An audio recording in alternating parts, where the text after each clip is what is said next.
Bueno, pues eso es lo que aprueban ayer estas 22 academias de la lengua de nuestros países iberoamericanos. Y para explicarnos las ventajas o las desventajas de esta medida, algunas han generado polémica entre los estudiosos de la lengua. Hoy nos visita en el estudio el profesor Manuel Pereira, quien es novelista, crítico literario, crítico de cine y también de arte. Bienvenido, maestro, muy buenos días. Buenos días, Salvador. Un gusto saludarlo. Gracias. También profesor de literatura y periodismo en la Universidad Iberoamericana, donde también imparte clases de historia del arte, historia del cine y mitología universal.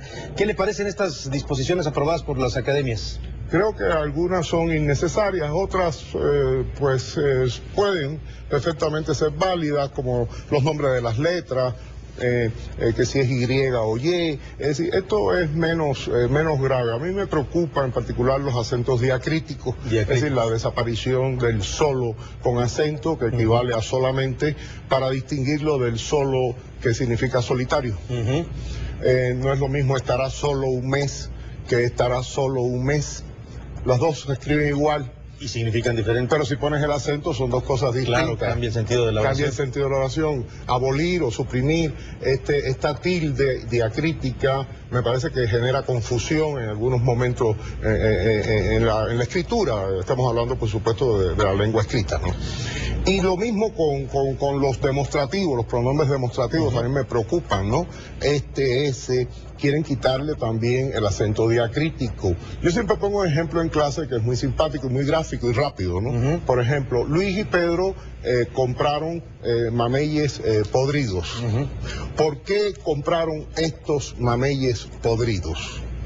Ese por qué compraron estos mameyes podridos. Si yo le pongo acento a esto, significa Luis y Pedro. Se refiere a los sujetos, claro. A Luis y Pedro. Si le quita ese acento, se refiere a los mameyes podridos. Por lo tanto, el acento en el demostrativo es también muy importante. Ahora, estas complicaciones que pueden generar estos acentos diacríticos, su eliminación, ¿tienen que ver con el habla cotidiana, con la escritura cotidiana de la gente, o tienen que ver con la enseñanza de la ortografía? Con la enseñanza, sobre todo. A mí me preocupa...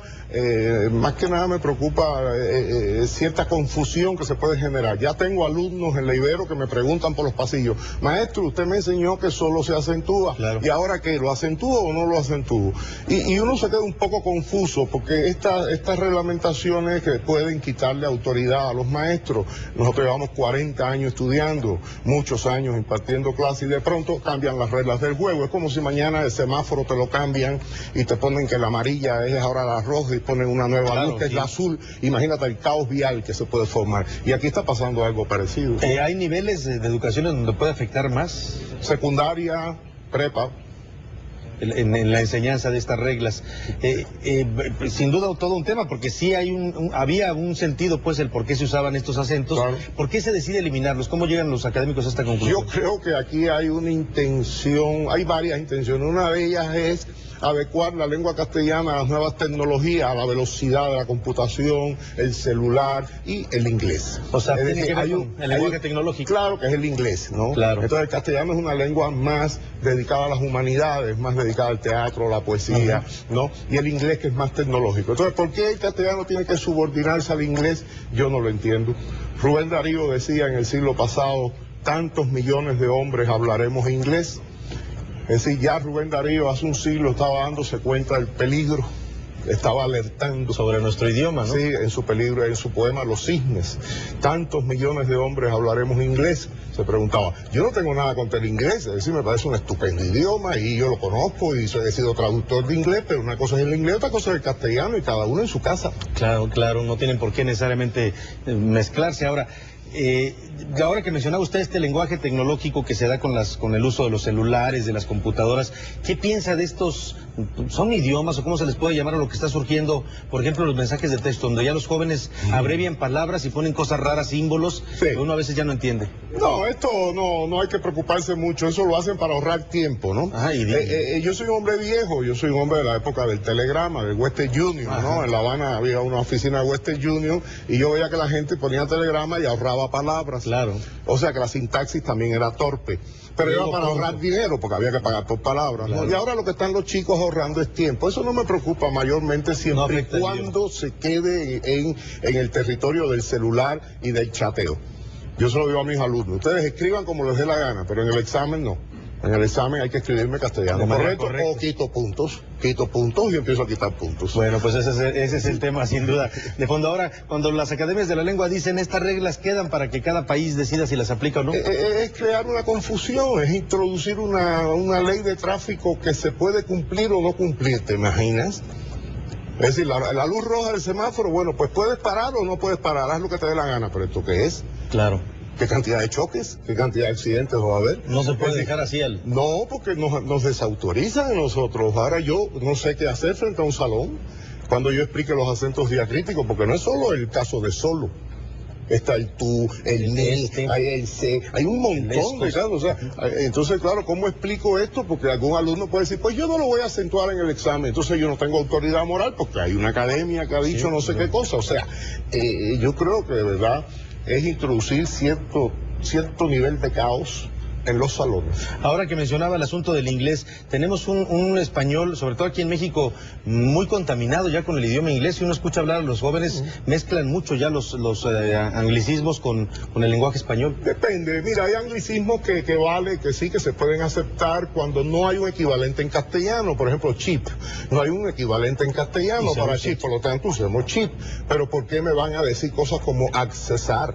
Si podemos decir acceder, que es tan bello, claro, y es castellano, y está en Cervantes. Claro. Es decir, ¿por qué vamos a decir accesar? Es decir, ahí yo sí combato, ¿no? Es decir, cuando es una palabra importada que no tiene equivalente en castellano, bienvenida sea, welcome.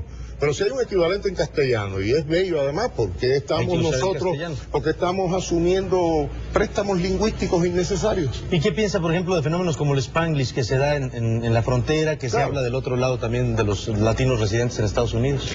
El caso de los cubanos, ¿no? Ajá. Los cubanos de Miami dicen cosas, atrocidades, llámame para atrás, dicen. Por teléfono, ¿no? Llámame para atrás, dicen, ¿no? O vamos a limpiar la carpeta. Vamos a limpiar la carpeta y cosas así. O voy a ir a la marqueta, por sí, decir, ¿no? Entonces, no sé, esto tampoco afecta mucho porque es generalmente en el lenguaje oral, en el lenguaje hablado. Aunque quizás algún escritor quiera experimentar y hacer una novela con ese tipo de habla, ¿no? Pero a mí es más bien una jerga, ¿no? Pero a mí eso no me preocupa mayoritariamente porque no llega a los salones. La clave está en las aulas. Es decir, que estas cosas no lleguen a las aulas. Que se siga cuidando ahí. Que se siga cuidando ahí. Pero ya en la calle la gente que hable como quiera, como si quiera hablar chino. Es decir, da igual. Ahora, maestro, sí, la lengua es viva, ¿no? La gente habla como quiere. Es un organismo vivo que está moviéndose y evolucionando. Y no se le puede encasillar tampoco, ¿no? Hay reglas que hay que respetar, pero la lengua se habla. Sobre todo en las aulas, en el nivel académico y en el sistema educacional, ahí es donde más hay que defenderla. Mucha gente se está preguntando de estas disposiciones también que se aprobaron, por ejemplo, la desaparición de la che. En México, que usamos tanto la che para tantas cosas, ¿qué hacemos ahora? No, pero no es la desaparición de la che, es la desaparición de la letra del diccionario, o sea, es una letra compuesta. Lo que ellos dicen es que es una C con una H. Una H. Bueno, está bien, pero no es que desaparezca la che, o sea, China se seguirá diciendo China, ¿no? Claro. Yo espero, ¿no? Sí, esperemos que sí, si no van entonces vamos a hablar cosas raras, ¿no? Claro, hablaremos una especie de esperanto. La doble L también es el mismo caso de la doble L. Sí, es el caso de la doble L también. Yo creo que todo esto es la Torre de Babel, tú sabes, esa leyenda bíblica, ¿no? Que los hombres quisieron llegar a Dios y Dios confundió las lenguas para que no pudieran construir esa torre tan elevada, ¿no? Y creo que seguimos inmersos en el mismo drama bíblico de la Torre de Babel. Maestro, si usted quiere darle una recomendación, un consejo a la gente, cómo cuidar, cómo apreciar, cómo disfrutar su idioma, nuestro idioma español que es tan bonito, tan pletórico de palabras, ¿qué consejo le daría a la gente? Que lean a los grandes autores, los españoles, Quevedo, Góngora, los mexicanos, Octavio Paz, Juan Rulfo, es decir, Alfonso Reyes, Vasconcelos. Este país tiene glorias de la lengua, este país es una potencia cultural y yo espero que siga haciéndolo en el futuro. Que lean a los clásicos, primero a los clásicos y después que lean a los nuevos escritores como yo. Pero primero los clásicos. ¿Qué está publicando ahora? A ver, platíquenos de su nuevo libro. Es un libro una novela que acabo de publicar, se llama Un viejo viaje, no sé si... Aprovechamos para mencionarlo. Este ejemplar es para Un viejo viaje del maestro Manuel Pereira. Está publicado por la editorial Textofilia. ¿De qué va la novela, maestro? Es una novela sobre un cubano que es un viajero oficial cubano, un viajero gubernamental que está en el aeropuerto de Barajas. Y va a salir su vuelo para La Habana y está dudando si sube o no al avión.